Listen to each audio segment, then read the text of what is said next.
इस एक्सप्लेनेर में हम एक ऐसी कहानी पर चर्चा करने वाले हैं जो शुरू तो होती है प्यार और जासूसी के एक रोमांचक खेल से, लेकिन अचानक एक बहुत ही गहरी दार्शनिक बहस में बदल जाती है। एक ऐसी बहस जो लीडरशिप और परम सत्य की कड़ी परीक्षा लेती है। चलिए इस पूरी कहानी को एक बहुत ही दिलचस्प सवाल के चश्मे से देखते हैं। जब कोई शासक किसी झूठ के आधार पर फैसला लेता है तो असली दोषी कौन होता है? कहानी की शुरुआत होती है राजकुमार वज्रमुकुट और उनके बेहद चालाक दोस्त दीवान के बेटे से। दोनों शिकार पर निकले हैं, एक जंगल के तालाब के पास सुस्ता रहे हैं और तभी उनका सामना एक बेहद रहस्यमयी राजकुमारी से होता है। और यहीं पर हमें दीवान के बेटे के तेज दिमाग का असली अंदाजा लगता है। राजकुमारी एक भी शब्द नहीं बोलती, सिर्फ कुछ इशारे करती है और दीवान का बेटा उसे तुरंत डिकोड कर लेता है। सोचिए, जूड़े से कमल निकालकर कान पर लगाना मतलब वो केरल से है। कमल को दांत से काटना यानी उसके पिता राजा दंतबाट है। उसे पैर के नीचे दबाना मतलब उसका नाम पद्मावती है। और अंत में उसे छाती से लगाना जिसका सीधा सा मतलब था कि राजकुमार उसके दिल में बस गया है। बिल्कुल किसी जासूसी फिल्म की तरह, है ना? अब जब राजकुमार अपनी एक पुरानी धाय को संदेश लेकर भेजता है तो राजकुमारी का रिएक्शन बड़ा अजीब होता है। वो उसे तमाचे मारकर भगा देती है। लेकिन रुकिए, ये कोई गुस्सा नहीं था, ये दरअसल एक बहुत ही सटीक कोडेड कैलेंडर था। सफेद चंदन वाले तमाचे का मतलब था अभी 10 दिन चांदनी रातें हैं, इंतजार करना होगा। फिर केसर वाले तमाचे का मतलब 3 दिन और रुको। और अंत में जब वो धाय को पश्चिम की खिड़की से बाहर निकालती है तो वो असल में बता रही होती है कि आज रात उसी खिड़की के रास्ते अंदर आना है। खैर, राजकुमार तो सफलतापूर्वक महल में घुस जाता है और कई दिनों तक मजे से छिपकर रहता है। लेकिन फिर एक दिन उसे अपने उस वफादार दोस्त की याद आती है जो बाहर उसका इंतजार कर रहा है। जैसे ही राजकुमार वापस जाने की बात छेड़ता है, राजकुमारी एकदम से एक बहुत ही शानदार स्वादिष्ट सा भोजन तैयार करवाकर उस दीवान के बेटे के लिए भिजवाती है। अब यहाँ दीवान के बेटे की गजब की दूरदृष्टि देखिए। वो तुरंत उस खाने पर नहीं टूट पड़ता। उसे शक होता है और वो एक लड्डू पास खड़े कुत्ते को डाल देता है और खाते ही कुत्ता वहीं ढेर हो जाता है। ये कोई मामूली खाना नहीं था, बल्कि राजकुमारी की एक खौफनाक साजिश थी। वो राजकुमार को उसके इकलौते दोस्त से हमेशा के लिए अलग करना चाहती थी। ये खौफनाक सच सामने आते ही दीवान का बेटा समझ जाता है कि अब हालात हाथ से निकल चुके हैं।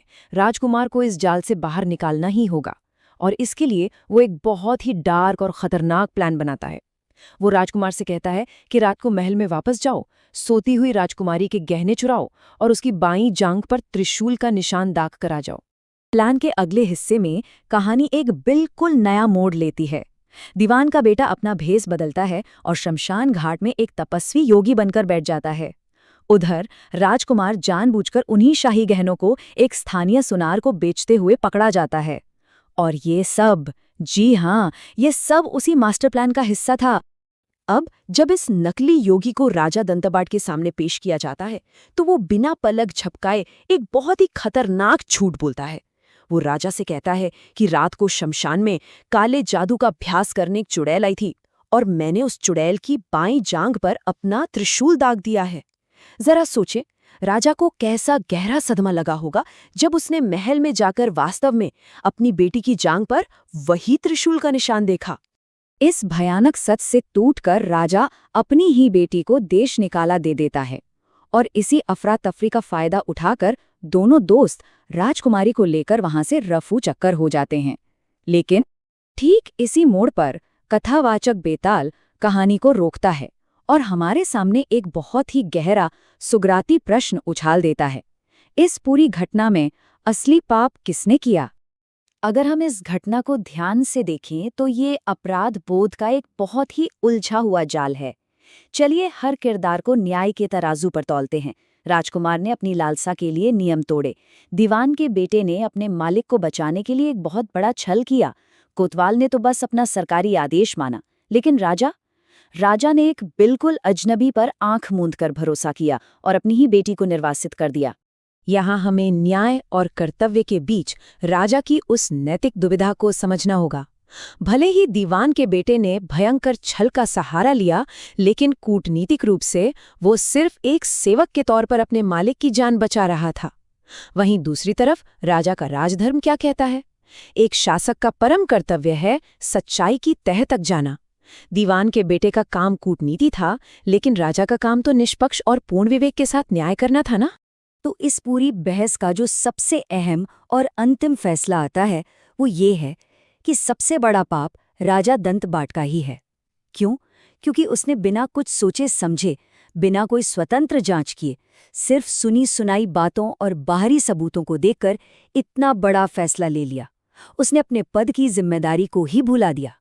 अगर इस पूरे एक्सप्लेनर का निचोड़ निकालें तो ये सत्ता के भारी बोझ पर एक बहुत बड़ा सबक है। सच्चा न्याय हमेशा एक स्वतंत्र और कठोर जांच की मांग करता है। कोई भी राजा या नेता अपने नैतिक फैसले किसी भी बाहरी व्यक्ति या सलाहकार पर नहीं छोड़ सकता, चाहे वो दिखने में कितना भी पवित्र क्यों न लगे। बिना सच जाने लिए गए फैसले राजधर्म की पूरी बुनियाद को ही खोखला कर देते हैं।